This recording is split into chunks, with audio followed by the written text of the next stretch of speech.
Voilà, bonjour à tous et à toutes. Je ne vais pas saluer tout le monde, mais en tout cas, je suis ravi d'être là. Merci de prendre du temps. D'abord, merci de faire le catéchisme aux enfants, que ce soit dans les paroisses ou bien dans les écoles catholiques. Et puis merci de prendre ce temps pour cette journée de ce transpi, cette halte spirituelle. Donc vous avez, je crois, vu d'abord, je ne pouvais pas être là plus tôt et donc vous avez fait les choses un peu à l'inverse des autres fois. Voilà, donc je ne tarde pas puisque le temps est compté et le sujet c'était de transmettre la foi aujourd'hui, pourquoi, comment.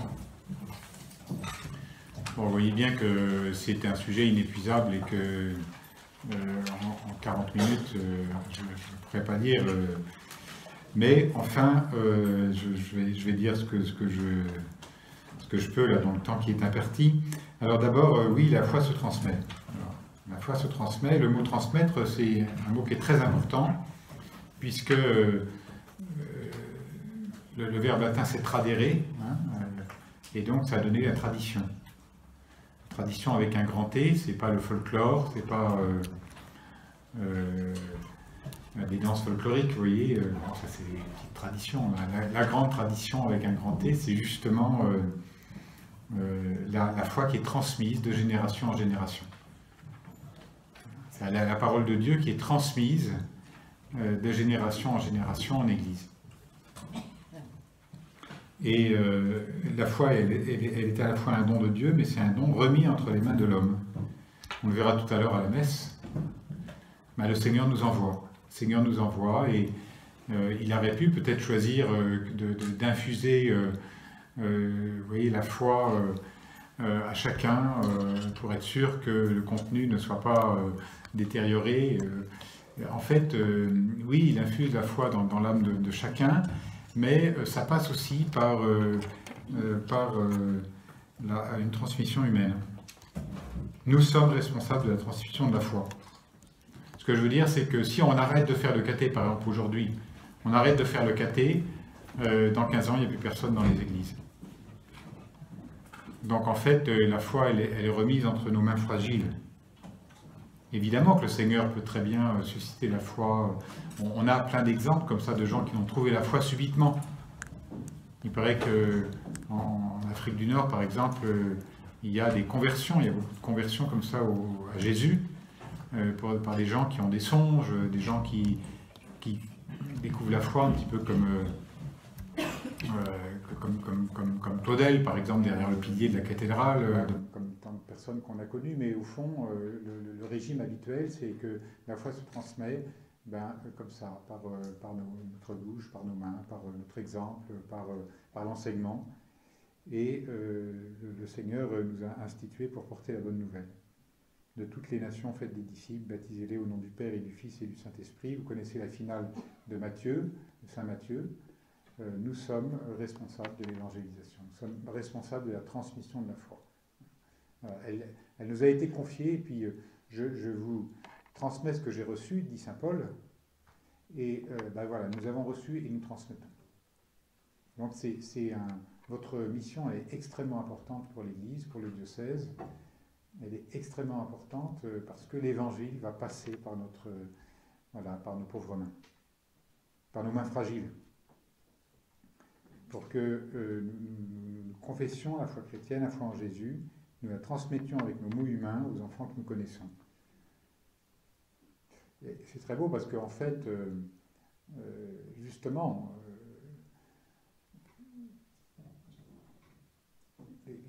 l'évangile est dans vos cœurs et puis vous allez trouver les mots, vous allez trouver les images qui vont parler aux enfants, les méthodes qui vont les mobiliser. Parce que justement, vous êtes mère de famille, père de famille, grand-mère, que vous connaissez ces jeunes. Vous voyez, par exemple, si jamais on vous disait, bon, vous êtes cathés là, maintenant vous partez à l'autre bout du monde, dans une autre culture, vous aurez beaucoup de mal à trouver des mots je suis sûr qu'en Afrique, on fait le catéchisme différemment. Donc voilà, vous êtes des gens d'ici, vous êtes dans cette humanité-là, et vous connaissez cette humanité à laquelle il faut transmettre la foi. Vous connaissez l'adage, hein, pour apprendre l'anglais à John, Il faut connaître l'anglais, mais il faut connaître John aussi. Et donc vous connaissez John parce que justement, ce sont les enfants de vos familles, de vos quartiers, de votre culture. Et donc, on est envoyé. Alors la catéchèse, elle prend sa source dans l'écriture. Elle part de l'écriture. Et toute pédagogie catéchétique, elle commence par une lecture de l'écriture, par l'écoute de la parole de Dieu. Et une lecture de l'écriture qui ne soit pas uniquement cérébrale, savante, mais croyante et priante. Vous connaissez la Lectio Divina dont on essaye de parler dans le diocèse. C'est-à-dire que cette parole de Dieu, justement, c'est pas une sorte de savoir, au sens où on connaît les théorèmes mathématiques, mais on accueille la parole de Dieu dans l'Esprit Saint. Et non seulement on enseigne aux enfants, mais on prie avec, et puis on essaye de l'intérioriser. Et voilà pourquoi la pédagogie du catéchisme, c'est aussi une invitation à l'intériorité, au silence, pour que la parole de Dieu puisse faire son chemin dans les cœurs.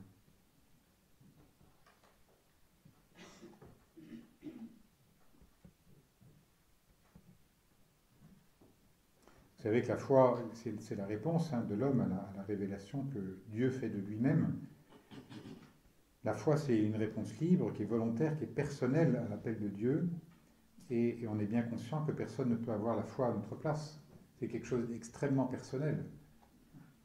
La foi. Chacun a une manière de répondre à Dieu. Et pourtant, on sait bien que la lecture de la parole de Dieu, elle n'est jamais une lecture uniquement individuelle. C'est aussi une lecture qui est communautaire, qui est ecclésiale. En fait, nous sommes convaincus que la lecture de l'Écriture, elle se fait en Église, avec l'Église. Avec toute l'Église depuis 2000 ans, et puis avec l'Église actuelle, rassemblée. Le pape Benoît XVI disait au Collège des Bernardins en septembre 2008, l'Écriture a besoin de l'interprétation, elle a besoin de la communauté où elle s'est formée, où elle est vécue. Et en elle seulement se révèle le sens qui unifie tout. Voilà. Et donc on ne lit jamais l'Écriture complètement seule. On la lit avec toute l'Église, l'Église conduite par le Christ et animée par l'Esprit Saint, l'Église qui nous transmet la parole de Dieu comme une parole vivante et qui nous aide à la comprendre, qui nous aide à la recevoir justement, c'est-à-dire à ne pas la falsifier ou à l'instrumentaliser en la forçant à s'ajuster à notre seule mesure. C'est ça. Vous voyez, la lecture en Église, elle nous évite d'avoir une lecture tellement privée de la parole qu'au fond, on se sert de la parole pour notre confort spirituel. Eh bien, vous voyez, la tradition, avec un grand T, c'est justement cette transmission ecclésiale des enseignements du Seigneur de génération en génération. Et donc, vous voyez, lorsque vous enseignez le caté, vous faites partie de 2000 ans de transmission avec l'Église. Vous voyez bien que vous portez l'Évangile dans vos cœurs, mais que vous êtes aussi au service de l'Église et que vous entrez dans ce regard de l'Église sur l'Écriture, dans cette interprétation de l'Écriture par l'Église à laquelle nous appartenons tous. Et donc vous faites un travail d'église lorsque vous êtes avec ces enfants du caté. Ce que je veux dire, c'est que quand les enfants arrivent, ils ne viennent pas chez Sabine ou chez Sylvie. Non, ils viennent dans un lieu d'église et ils viennent se vivre un moment d'église et se confier à l'église.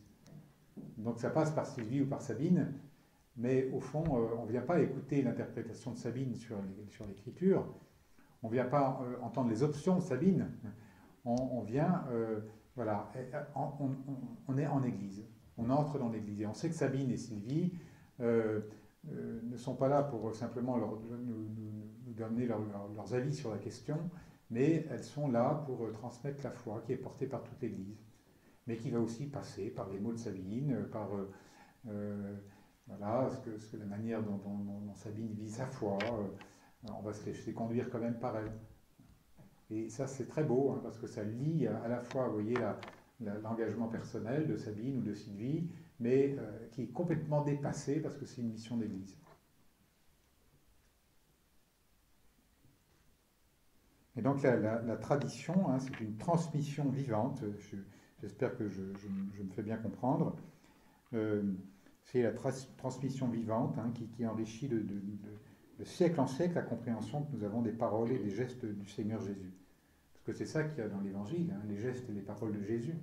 Nous les avons reçus, et puis les apôtres ont eu la mission de commencer à le transmettre, et puis finalement ça a été mis par écrit. D'abord ça s'est fait par oral, et puis ça a été mis par écrit, et puis de siècle en siècle, cette sorte de compréhension de l'écriture s'affine. Vous voyez, il n'y a rien de nouveau, parce que tout est dit en Jésus, mais pourtant la compréhension que nous avons, et en fonction du temps dans lequel nous vivons, eh bien, cette compréhension s'enrichit. C'est ça qui est beau, c'est que vous faites partie de cette manière de recevoir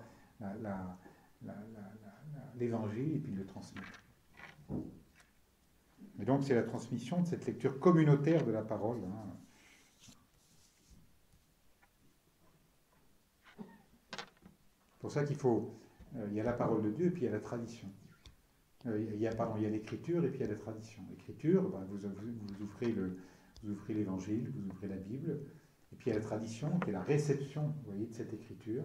Et c'est tous les deux qui forment la parole de Dieu. Ce qu'on appelle la parole de Dieu, c'est l'écriture comprise dans la tradition de l'Église. Dans le Dei Verbum que vous pouvez relire. Dei Verbum, c'est la constitution du Concile Vatican II sur la parole de Dieu. C'est passionnant et c'est très court, mais c'est dense. Mais c'est court et tout le monde peut le comprendre. Et au numéro 10, il y a marqué « La sainte tradition et la sainte écriture constituent un unique dépôt sacré de la parole de Dieu confiée à l'Église. » Donc nous accueillons l'écriture dans la lecture qu'on a faite l'Église au long des siècles, et nous entrons dans ce grand mouvement de la tradition pour le confier aux générations suivantes, qui eux-mêmes transmettront aux générations suivantes. Vous voyez, c'est une sorte de transmission vivante. La sainte tradition et la sainte écriture constituent un unique dépôt sacré de la parole de Dieu confiée à l'Église. Donc pour nous, la parole de Dieu, ce n'est pas seulement l'Évangile, c'est l'Évangile compris dans la lecture qu'en fait l'Église. On n'est jamais seul pour interpréter la parole de Dieu, parce que quand on est seul, eh bien, on risque d'errer, ou bien simplement, vous voyez, de réduire l'écriture à nos besoins, à nos attentes du moment. Alors là, je vous fais quelques réflexions sur l'aspect objectif et subjectif de cette transmission de la foi. Objectif et subjectif, vous allez voir, c'est des gros mots, mais en fait qui sont tout simples. Parce que, vous voyez, si l'aspect de témoignage personnel est important dans l'annonce de la foi, parce qu'il montre l'engagement et puis la cohérence de la personne qui est en train d'annoncer, eh bien, on ne peut pas se contenter du simple témoignage de sa foi personnelle lorsqu'on fait du catéchisme. Et le catéchisme, c'est pour ça qu'il y a des documents. Ça ne peut pas être juste un témoignage de foi personnelle qui est transmis. Ça ne suffit pas parce qu'on risque de ne pas rejoindre l'autre, on risque de rester dans son expérience à soi, dans les catégories qu'on s'est forgées, dans sa manière d'appréhender, de comprendre le mystère de Dieu. Il faut qu'il y ait les deux.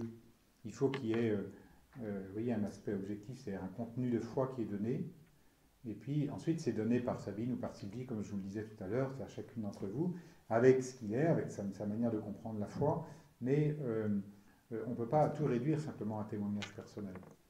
Et ça, c'était un moment, c'était très à la mode, de dire, il n'y a qu'à témoigner, puis ça suffit. Ben non, le témoignage de foi, il est important pour montrer que nous-mêmes, on est engagés dans la foi, mais si on parle que de soi, et que de son expérience qu'on a de Dieu, on ne va pas rejoindre l'autre, parce que comme il en a forcément une expérience différente, ça va être, vous voyez, c'est le problème du témoignage. On a besoin de témoignages, on peut dire, voilà, moi, ce qui m'est arrivé dans ma vie, voilà, mais on ne peut pas simplement tout réduire à son propre témoignage, à sa propre histoire, et se dire, comme moi j'ai vécu ça, il faut que tout le monde le vive. Parce que alors là, vous voyez, on réduit complètement le champ. Et donc, il faut que, vous voyez, il faut qu'on arrive à dépasser son propre témoignage et accepter que les gens, les enfants qu'on a en face de nous, ils vivent leur histoire de foi, leur histoire sainte, de manière différente de la nôtre. Et encore une fois, ça ne veut pas dire qu'il ne fallait pas témoigner, qu'il ne fallait pas prendre quelques Voilà, je veux dire, on transmet la foi avec tout ce qu'on est aussi. Et parfois, un petit exemple, mais on ne peut pas projeter, vous voyez, sa propre expérience sur sur tous les enfants qui sont là. Parce que justement, pour les raisons que je vous disais tout à l'heure, c'est que cette transmission de la foi, elle dépasse considérablement, puisque c'est un acte de l'Église, elle dépasse considérablement l'expérience très, très limitée, très personnelle, très individuelle que nous avons fait, nous, d'un parcours de foi. Et donc, c'est pour ça que, par exemple, quand on a... moi, je préfère quand même qu'on ait un support, parce qu'un support, ça objective, vous voyez, objectif. Subjectif, ça veut dire ça part du sujet. Objectif, ça veut dire ça part d'un contenu de foi qui a été décidé ailleurs et dans lequel il faut que je rentre, bon gré mal gré, même si je ne me retrouve pas complètement dans cette pédagogie. Vous voyez, à la fois, moi je suis pour des supports catéchétiques et à la fois je sais bien qu'aucun support ne nous convient complètement. Il n'est jamais complètement satisfaisant, ou bien il faudrait que chacun fasse son support à soi. Mais ça nous permet de dire, ah bah oui, mais ce point-là, même si jamais moi je ne l'ai pas compris, il faut quand même que j'en parle. Même si jamais moi je ne suis pas complètement à l'aise, il faut quand même que j'en parle. Hier c'était les anges gardiens, alors on avait les chefs d'établissement catholiques, là, bon, et alors je dis, bah, c'est la fête des anges gardiens. Alors, je voyais bien qu'il y avait un petit flottement là, dans l'assistance, hein, parce que voilà.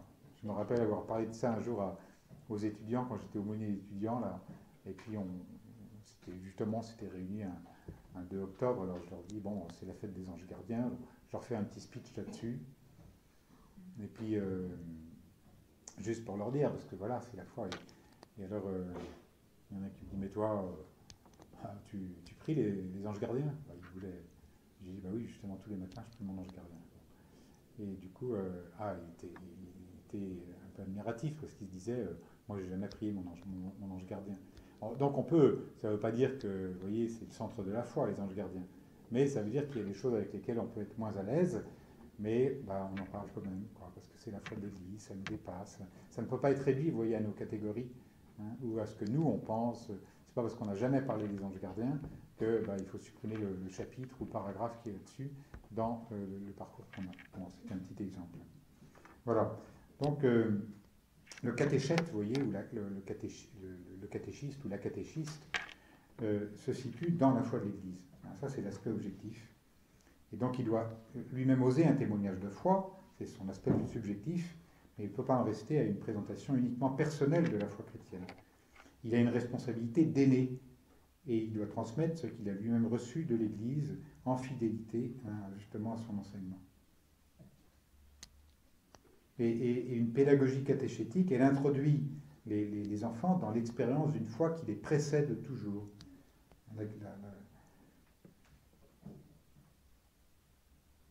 C'est pour ça qu'on a le catéchisme de l'Église catholique. Parce qu'il permet, vous voyez, de se dire, bon, voilà, ça c'est la foi de l'Église. Ça a été un grand acte du pontificat de Jean-Paul II, à une époque justement où on avait un peu du mal avec des compendiums. Compendiums, vous voyez, c'est des résumés. Et lui disait, si, il faut qu'on ait quand même on ait un livre de référence, parce que sinon, chacun va dire sa foi tout à fait subjective, et puis on ne va plus se retrouver, on n'aura plus de communion. Si on n'a pas un texte commun, c'est la communion ecclésiale qui s'en va. Et donc, ça a été un gros travail, ce catéchisme de l'Église catholique, et c'est une aide, non pas pour le lire comme un roman de la page 1 à la page 300, mais pour se dire, tiens, là, je ne suis pas... je suis pas à l'aise, là, il faut que je me replonge. Moi, de temps en temps, je me replonge, je me dis, mais. Parce que, vous savez, tout évêque que je suis, c'est pas très simple. Cet été, là, j'ai essayé de travailler sur le salut. Vous recevrez un petit livre là, pour les missions paroissiales. C'est une question, le salut, quand même. Je veux dire, c'est au centre de la foi, on a été sauvés. Mais comment vous expliquer qu'on est sauvé à quelqu'un qui n'est pas du tout dans le coup, là il dit, mais j'ai pas besoin de salut, ou bien, alors, je dis, bah si. On a tous besoin de protection, on a tous besoin d'être relevés à un moment ou à un autre, on a tous besoin quand même de penser qu'il y a quelque chose qui nous fait nous lever le matin, etc. Bon. Mais comment on parle du salut? J'ai été voir dans le catéchisme de l'Église catholique, alors on dit qu'on est sauvé en Jésus-Christ par la mort et la résurrection de Jésus-Christ, etc. Mais il n'y a pas grand-chose sur comment parler du salut aujourd'hui à nos contemporains dans une société où finalement Ben, qu'est-ce qui nous sauve pour beaucoup de gens? Ben, c'est le salaire à la fin du mois, c'est le progrès scientifique, vous voyez ce que je veux dire? Bon, c'est le confort matériel, ben, on n'a pas besoin d'autre chose. Et plus ça sera confortable, plus on aura de progrès, mieux notre vie ira, et puis voilà, pour beaucoup, ça s'arrête là. Bon. Et donc, j'ai vu dans le catéchisme de l'Église catholique, ben, j'ai pas trouvé les réponses que je cherchais, mais j'ai quand même trouvé des fondements, et puis voilà, on se replonge dedans, on cherche, voilà, c'est un peu une enquête policière, c'est très intéressant. Et on a besoin de ce texte, vous voyez, voilà, en tout cas comme base de départ. Il n'y a pas toutes les réponses, il n'y a pas réponse à tout, mais comme base de départ. C'est pour ça, on peut dire, ça c'est dans le texte vous savez, le texte national d'orientation de la catéchèse, qui a, je sais pas, une douzaine d'années, et il dit, ben, c'est vrai que le catéchèse, donc la catéchiste ou le catéchiste, il est frère du catéchisé, parce que c'est vrai qu'on est tous frères devant le Père, hein, et que vous avez une fraternité avec les enfants. Vous êtes des frères aînés ou des sœurs aînées dans la foi qui, qui apprenaient aux enfants hein, les rudiments de la foi chrétienne, mais vous n'êtes pourtant pas à égalité avec lui, dit ce texte d'orientation, parce qu'il y a un devoir de transmettre qui appelle à exercer aussi une forme d'autorité, hein, au sens d'une attitude qui fait grandir l'autre.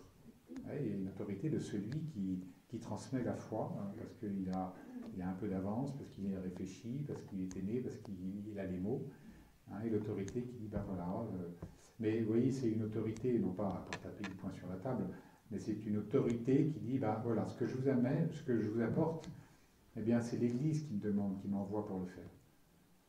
Vous savez très bien que chacune d'entre vous, chacun d'entre vous, vous n'êtes pas là à votre compte, comme je le disais tout à l'heure.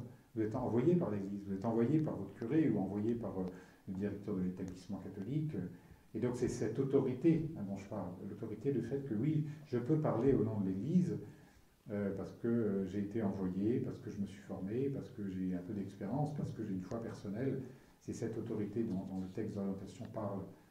Donc il y a à la fois une fraternité avec les enfants, et ça c'est beau. Et d'ailleurs, moi c'est ce que j'explique souvent aux parents. Je dis, vous êtes parents de vos enfants, donc vous êtes père et mère, c'est normal.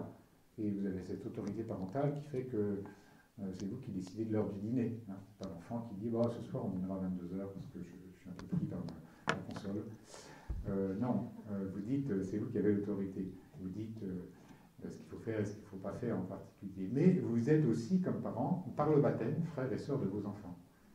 Et ça, c'est l'enrichissement du baptême, fait que devant le Père, vous êtes au service de la volonté du Père, du dessein du Père sur chacun de vos enfants. Et donc, vous êtes, oui, un service de vos enfants, et comme frères et sœurs. Parce qu'avec vos enfants, vous êtes devant le Père. Et donc, c'est comme une relation, vous voyez, qui est comme enrichie. Ben, dans le catéchisme, c'est pareil. Il y a une relation de fraternité avec ses enfants, puisque vous êtes devant le Père par le baptême, mais vous avez aussi une fonction d'autorité qui vous permet de dire, ben, voilà, la foi que je vous enseigne, c'est la foi de l'Église. Et dans la pédagogie de la catéchèse, hein, l'autorité du catéchiste vient de ce qui n'est pas lui-même la source, mais il est le garant d'une fidélité, une longue histoire de foi vécue dans l'Église à travers les âges. Vous dites, voilà, ça c'est la foi de l'Église. Parce que ce dont je vous parle, là, c'est la foi de l'Église. Elle est partagée par des millions de catholiques à travers le monde, et elle a été partagée par des millions, voire des milliards de catholiques depuis la résurrection.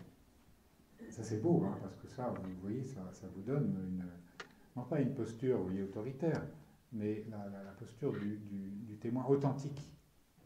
Authentique, ça veut dire conforme à ce que l'Église croit. Alors, une autre remarque sur la subjectivité, on ne peut pas dire non plus que le catéchisme ne fait qu'aider l'enfant à mettre des mots sur une foi qu'il découvrirait par lui-même. C'est vrai que l'enfant, évidemment, il a une foi qu'il reçoit en lui-même hein, par le baptême. Mais l'enfant, il ne découvre pas par lui-même le mystère de la foi chrétienne.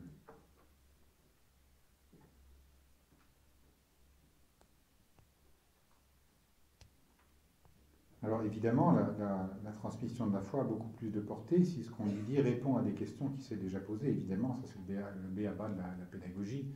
Hein, voilà. Tiens les enfants, l'Assomption c'est quoi pour vous? Bon, rappelez-vous le 15 août, ça vous dit quelque chose? Qu'est-ce qui se passe le 15 août? Donc on essaie de se raccrocher, vous voyez, à ce qui... Ah oui, Marie, bon, bah, Marie, mais quelle est votre expérience de Marie? Donc on part aussi, vous voyez, d'une expérience.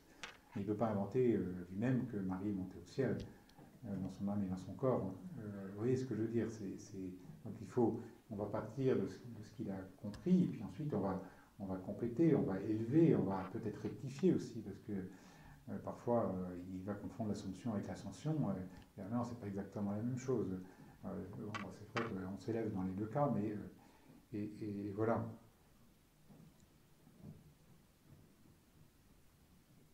Et donc on va essayer de le rejoindre dans son expérience qu'il a déjà faite dans la prière, dans sa vie spirituelle, mais on annonce aussi parfois des mystères qu'il ne comprendra que plus tard.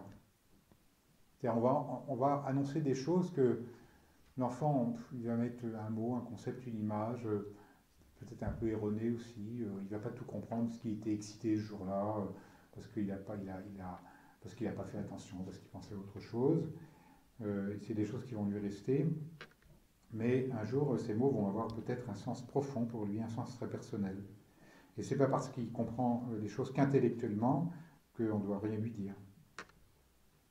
Vous voyez, c'est-à-dire que là, je réponds à la question, dire, mais est-ce qu'on peut enseigner à l'enfant, lui parler de réalités qui a priori lui sont un peu étrangères? Ben oui, on va lui annoncer des choses qu'il va comprendre peut-être de manière que très superficiellement. Mais il faut y aller quand même, il faut avancer. L'intégralité, la cohérence du mystère de la foi. Alors parfois il va se retrouver dans ce qu'on dit parce que ça va être très fort. Je sais pas, vous allez parler, je sais pas, de la vie monastique et puis il a justement été visiter un monastère avec ses parents. Chaque année, quand il va en vacances, il va dans ce monastère, il voit des moines, donc hop, ça va le rejoindre. Puis l'autre à côté, la vie monastique, il n'a jamais vu un moine de sa vie, il a trouvé ça tellement étrange. Bon, et donc, les mystères de foi, c'est exactement la même chose. Parfois, ça va.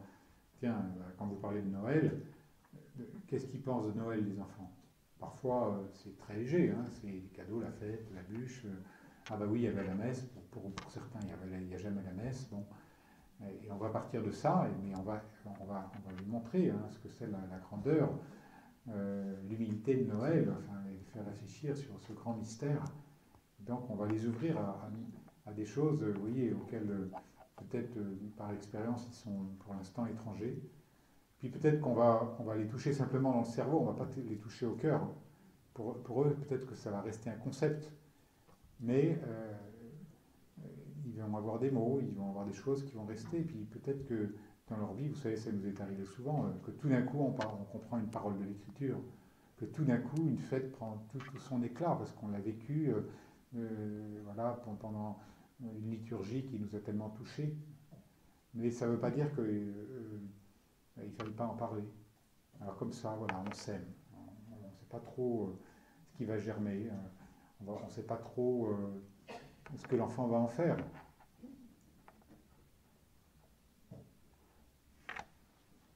Et donc on ne peut pas se passer de la transmission d'un contenu de foi, du dépôt de la foi, hein, comme dit Saint Paul à Timothée, garde le bon dépôt avec l'aide de l'Esprit Saint qui habite en nous.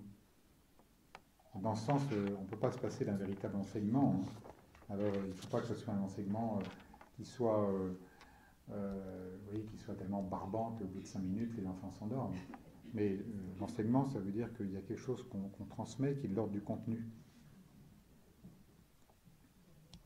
Parfois, vous savez, dans les pédagogies modernes, on dit qu'il faut que l'enfant construise son savoir. Moi, je comprends très bien qu'il faut engager l'enfant dans ce qui est en train de se passer, sinon il est complètement passif. Et il ne peut pas inventer des dogmes de foi. Justement, parce que le principe des dogmes de foi, c'est que c'est précisément ce que l'oreille n'a jamais entendu, ce que le cœur n'a pas imaginé, hein, comme dit saint Paul aussi.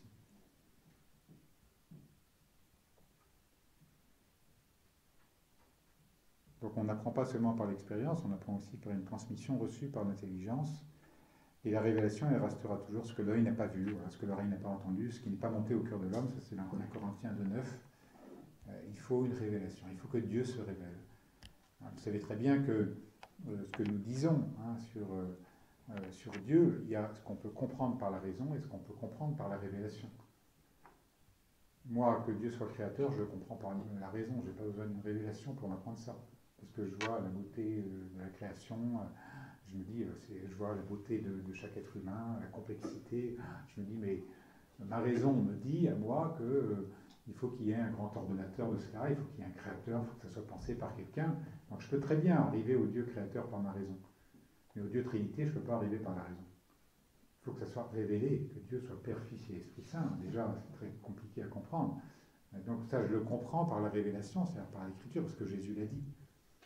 Donc oui, il y a des choses qu'on peut comprendre par sa seule raison, par l'expérience qu'on fait, et puis il y a des choses qu'on ne peut comprendre que par la révélation.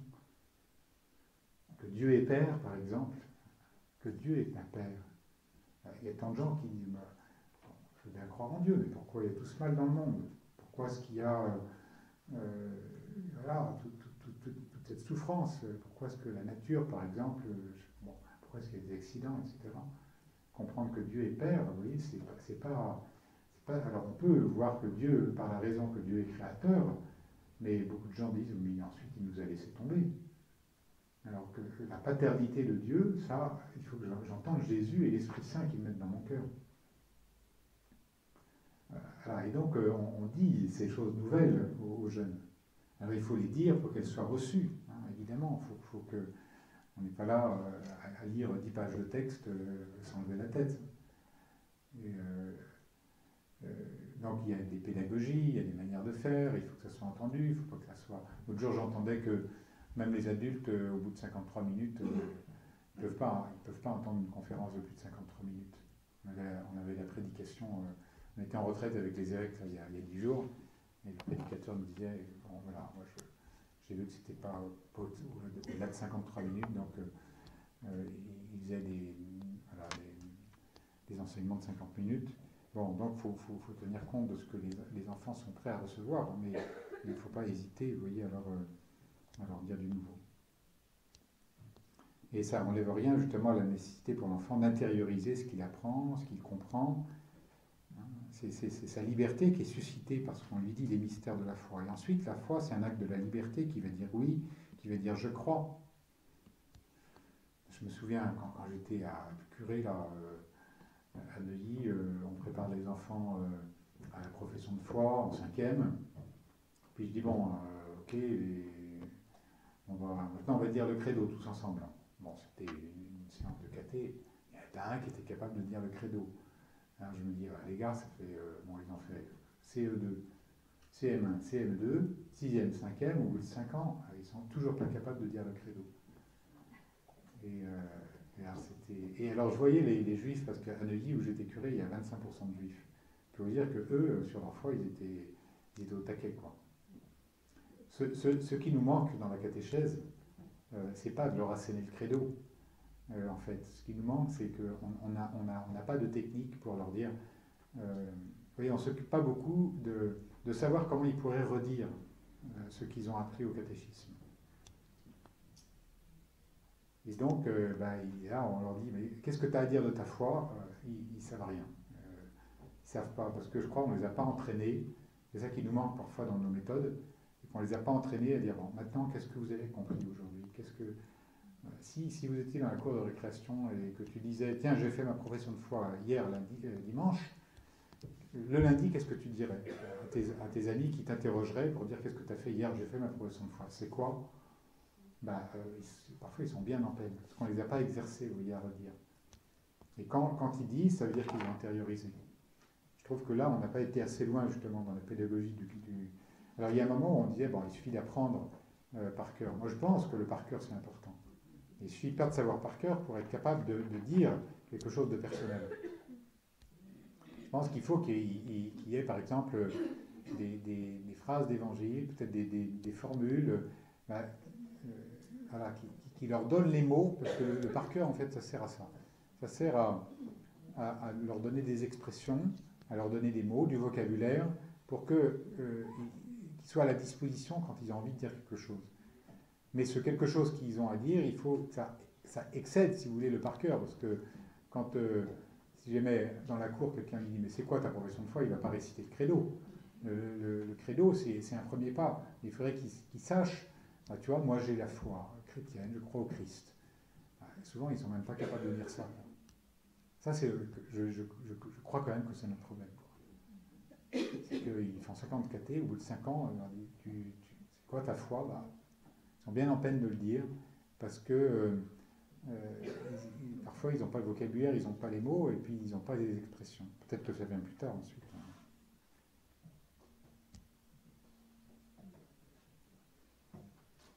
Voilà. Et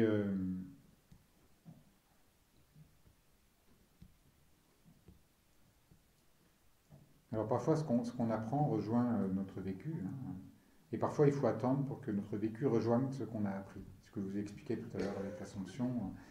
Parfois vous allez toucher, vous allez voir l'enfant qui comprend tout de suite. Parfois ça lui passe à 3 km au-dessus de lui. Et puis il faut attendre peut-être 10 ans, 20 ans, 30 ans. Vous avez certainement fait au moins l'expérience de dire ah, ça y est, la parole de Dieu, là, cette phrase d'évangile qui me turlupine depuis 10 ans, je ne comprenais pas, le prêtre me l'a expliqué, ça y est, c'est clair. Ah oui, c'est ça que ça veut dire. Et moi, ça m'arrive souvent. Hein. Ça m'arrive souvent, des textes que je comprenais mal, que je ne comprenais pas. L'autre jour, justement, on a eu notre retraite, c'était très beau. C'était un père jésuite je trouve qu'il m'a ouvert des perspectives sur des passages d'évangile qui étaient très intéressants. Et voilà, donc on connaissait ces passages, si vous voulez, on les avait en tête, c'était un peu formel. Puis tout d'un coup, il y a quelqu'un qui nous donne un éclairage. Puis c'est peut-être parce qu'on est prêt à entendre. C'est parce que peut-être qu'à un certain âge, ça y est, tout d'un coup, on a aussi la maturité pour entendre ce texte. Donc il y a quelque chose qu'on a peut-être refusé, et puis que tout d'un coup on entend. Mais ça rejoint quand même, vous voyez, quelque chose qu'on avait appris, on se dit, ah ben oui, voilà, maintenant je comprends pourquoi ce texte est si important. Ça m'est arrivé il n'y a pas si longtemps, sur un texte, exactement cette expérience. Ça faisait des années que je me dis, je ne vois pas vraiment. Puis, je réfléchis, je ne me rappelle plus quel texte de la parole de Dieu. Je dis, mais oui, voilà, c'est pour ça qu'on dit ça. Ah bah oui, d'accord, très bien. Et j'ai attendu 57 ans pour piger l'importance. Hein, pourquoi c'était important pour d'autres alors. Pourquoi il y avait des gens qui donnaient de l'importance à ce texte-là. C'était un verset. Bon. Et ah bah oui, d'accord, très bien. Ah, d'accord, ça c'est. Bon.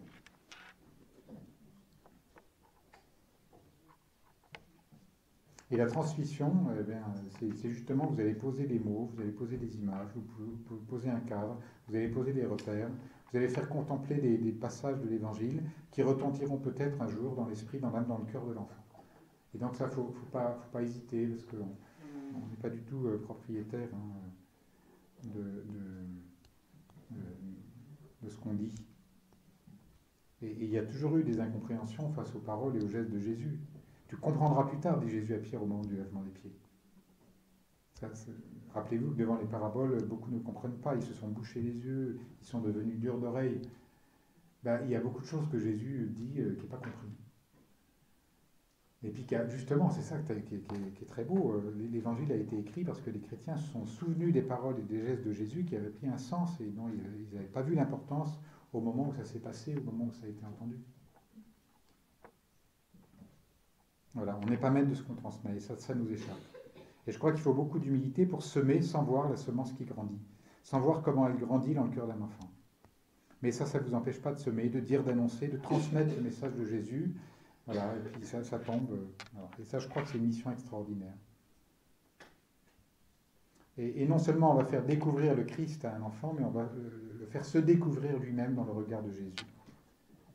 Et à travers ce que vous allez faire, il va comprendre qui il est.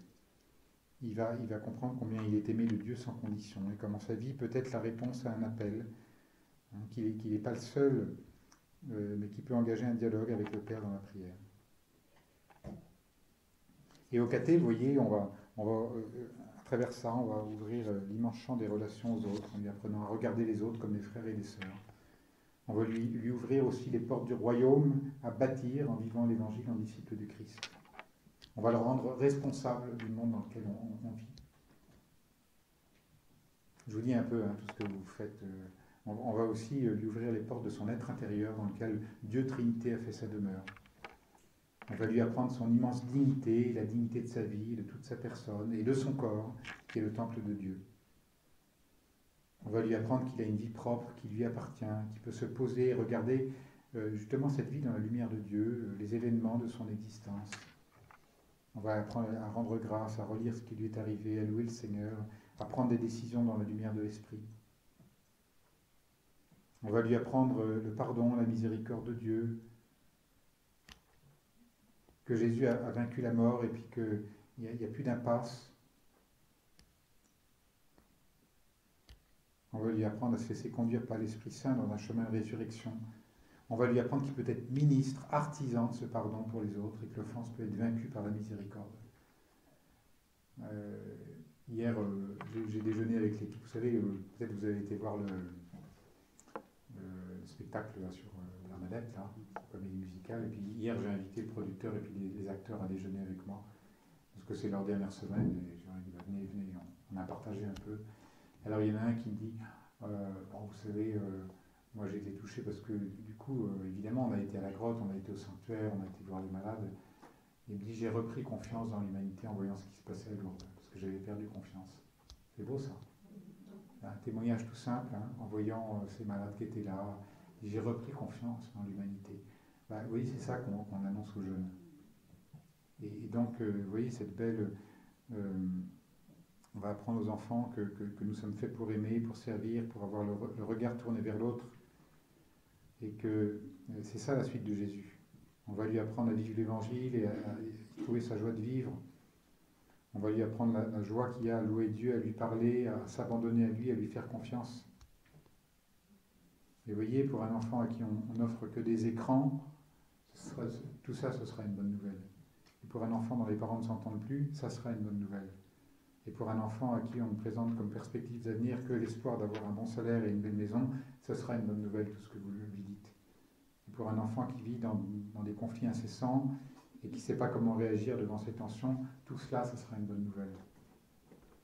Et pour un enfant qui vient de perdre l'un de ses grands-parents, eh bien cet évangile de la vie sera une bonne nouvelle.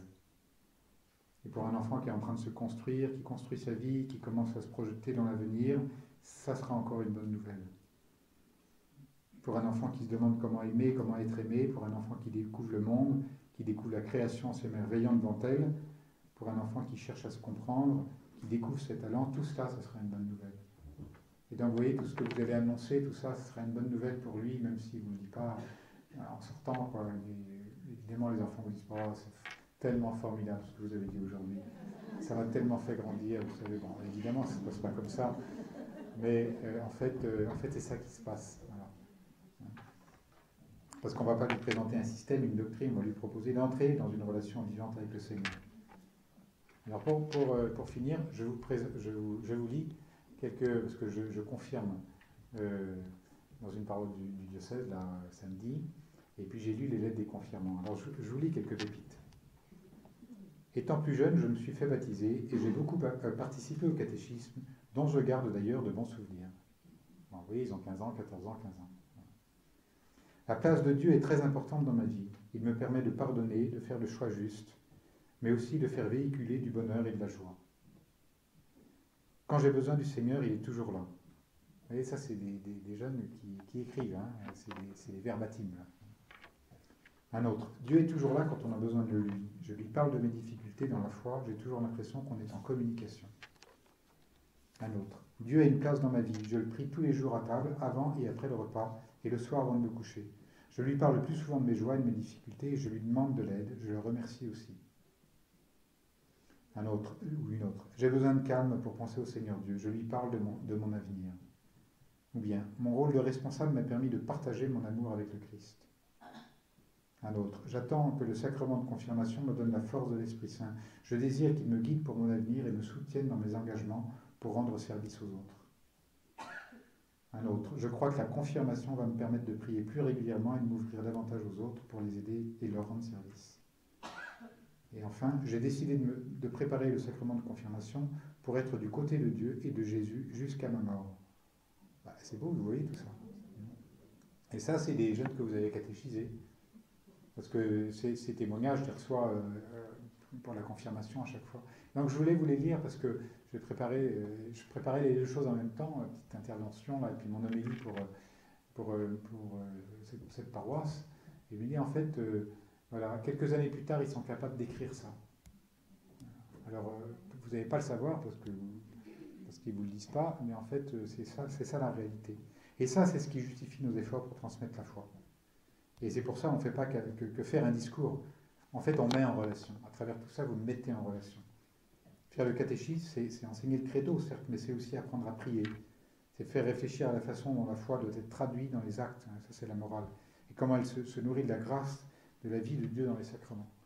Oui, parce que là, dans tout ce qu'il disait, il y a la prière, hein, il y a la vie de la grâce. Je demande la confirmation pour ça, pour être en communion avec Dieu. Et puis il y a la morale, c'est-à-dire, bah oui, je fais des choix dans la lumière de l'Esprit Saint. Et ça veut dire qu'en fait, le caté a été bien enseigné. Voilà. Donc c'est un merci et des félicitations à tous, hein, parce qu'ensuite, bah, voilà, on recueille aussi ces fruits, et puis ça continue. Et là, je vois que dans ce groupe, bah, il y en a qui sont déjà animateurs. Animateur là en l'occurrence c'est animateur d'ACE, l'Action catholique pour les enfants. Et je me dis, bah, formidable, parce que déjà ils prennent leurs responsabilités, et puis ils transmettent déjà, ils ont 15-16 ans, ils s'occupent déjà des plus jeunes. Voilà. Donc je finis là-dessus, en vous remerciant et en vous disant bravo.